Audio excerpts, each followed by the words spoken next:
me dia rewo mu ene ade sremu ene ka ne se ne tie asem ni kesi maka so da bia ye be kan ya adwen oboni die kwan so e de a kire mpanifo no mo so de ahobrase eni die etie sase yenti e no te ba bia wote no me de akosi ensi asem de kabre na so ye fa da sekese e koma kingdom heba o na ko fa kingdom garlic bitters kingdom garlic capsules aba edwa so ni mienu nyina ye adwumakro one part of study adoro ni padwam no onu mu a enane study no ma ni free ni padwanim so and our immune system ano wo from it na sem from abonia fa kakra bi for one yade ahase fa no unya kingdom garlic bitters kingdom garlic capsules na timi aboa uye pa so na new kingdom ginseng power capsules new kingdom ginseng power capsules ena be mani here bronya bre ena eboa ye yade awodo a adokuri esisim ama mema yasem aba from no new kingdom ginseng power capsules yade ni nyina de afuro na bible watimi agina na so yipa de be makajo se enye aphrodisiac na anu wi na oba de kwa akoda eye aduru ase wonya malaria na wonu maduro asa ho yade sa na tie tremendous nso ye man de yi white e de afiri wonum Ghana ba bi aton aduru bia no kwansa be ka bi ato atifofo de enkyere Kingdom Herbal Center Kanshi Drug Lane bibia ne afre 0275 804064 0275 804064 and 0302 938153 0302 938153 Kingdom of no challenger. Very good morning to you, Dr. Amofanyami Shrao and Asumpa Osum Ghana this year. And Pamisi Arosam the Rabbi Jina, my babesre, Ashafo,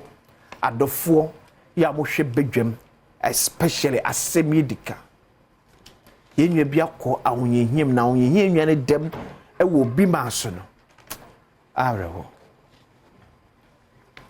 wenya baba na pokua ahwene abeka mesawa abna boko de nyame adom kosi yada nyame ase abna de na esi de na to Ghana ni bi e wo India de esi no de ebeka se eye yare wiase na na de bako a eba nipa ho de ya na ye wo mu ni se wo yare na wonnimu a wo yare na ni ska wo de be hwe ho akwasi abamu e wo 24 years okay ya wawie SS fie kura ni bi na ban scholarship wede na kodrumu wo India okoye chemical engineering okay the final year ye level 400 no na o sha se yare o da classes a ko hospital no test ahodo na HSS onyini no ne kidney and developing enti wada afidie so dialysis no wo se omomo kidney ho ha no koda so na fidie no a twetwetwe nso na wo se nka wo badwon so ne ade ni nyina no atwetwe ni nyina de afini padua nim na wo chibi ekonom prensa akwada na da afidie so ade awie school etwa first class in chemical engineering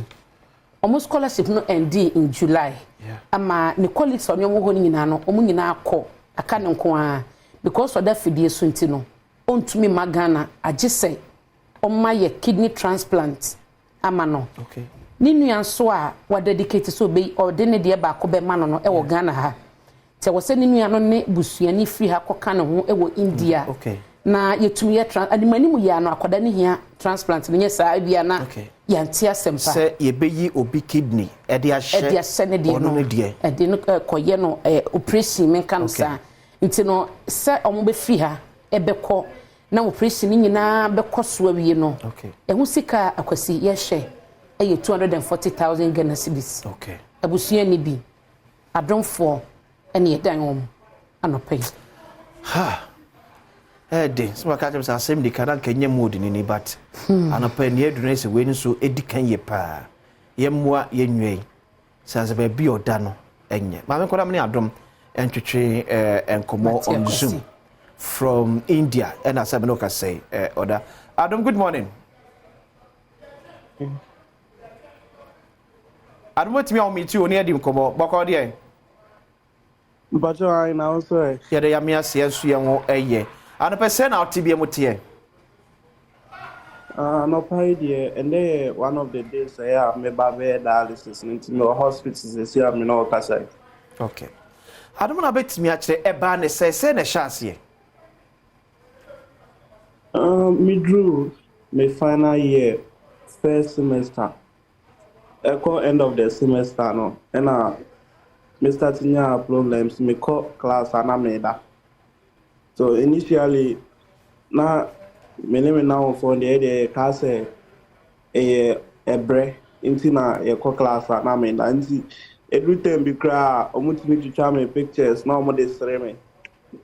But edru time I say try practical exams no one of the days me that sorry no na mani me hu hwe. Enti me call class e control practical exams during the exams no cramantini antro. Enti just after the exams na mantini antro and I me call hospital. Me ba hospital no mo ye eye scan, mo ye scan we no mo catch me say blood pressure a develop your me retina and okay. Blood pressure na increase your heart check. Enti na ama mani no me hu hwe bio. Enti doctor ne say to confirm the test no o ma me koye brain scan. Enti me koye MRI. Results no by no na the same thing na doctor Naika. Njo ma or recommend physician me say men call on treat blood pressure. And initially it was just blood pressure I treat. Enti me call physician me call han of ana amuma me dro. Me no me dro no na me die meti me ni enumesis. Enti me ti me ni na doctor and catch me say nanka I don't know the amame no. Say blood pressure no eba from for some time but all the mama no kwa na ekostro nti me die no omoye blood test according to the test no me creatinine across which means me kidney enye ejuma enti na amana blood pressure na akostro enti mama frɛ me now for no ba kwa fifie by and aduna na or recommend hospital MI. Into that hospital no na you drew one or me call emergency. And I'm afraid me parent no catch up say this is niaba enti omobe ye dialysis and anemia yes any from that time no last year November I've been undergoing dialysis no sir up to now. Say busuani be na wo nchen e wo India ho no. Sisi de busuani bia ni me nchen.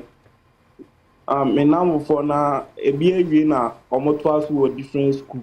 Okay. Nti o ma na ba kwa ba no abecha me no ko o ma na ba kwa ba no abecha me no ko sisi de me kwa na me wa. Wo yere no wahwe Adom. Di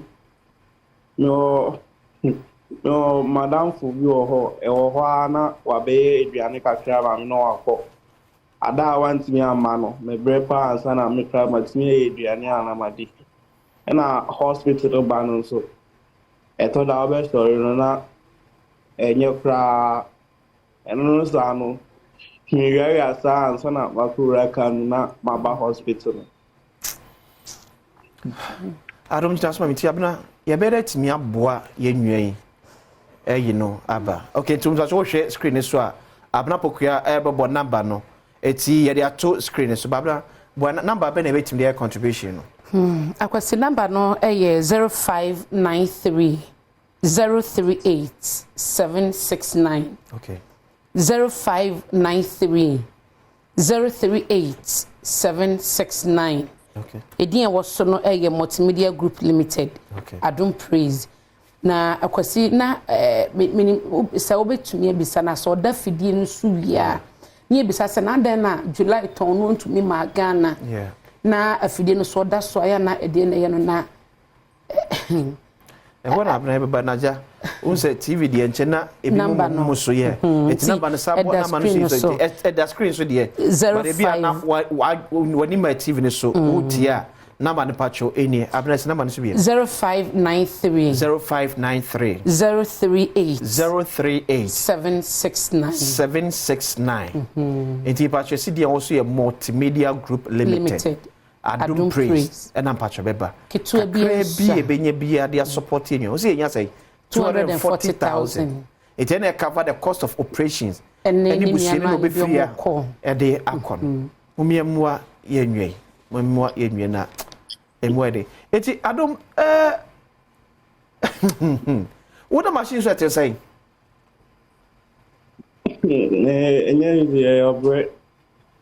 that machine also for more than 4 hours. And sometimes, or maybe no man used to bring me to Nante. And no, I just want the wheelchair family could be can. And we so our benya skin problems. Where the team hosa also.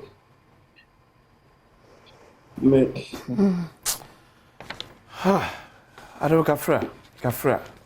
gara for be Adom near the aboa yenwe pacho kakra bia aban betimi enso aya me ya support abranti aban ye na afamo de etimi aboa de abranti akọ school wo amanone amana kosua de afei o man ba beti ne so emfaso no ene se hwe odi aka akwantifi yesra aban sa aban to koso nye kakra mi emfa support yenwe no yesu ye de kakra bia betimi de aboa bia no yenye yemfa kakra no emfa mobile number so no number under so the screen so pacho betimi afa na eja kakra bia obia no wetimi de ababa support yenye abrapokua na edi abrebeda ase Mateo ya menshira yes me da ase ne but number no last one be na fe Mateo number no 0593 yeah 038 769 0593 038 769 Yami shira wo so bedum ye da se akwesi ye famua ye nwe fa da sakese ko ma kingdom heba omne so asemedi asemyidika dwumadie ebro be de akwesi ensia o man no kwabda santina bedwafo tena se de pense mu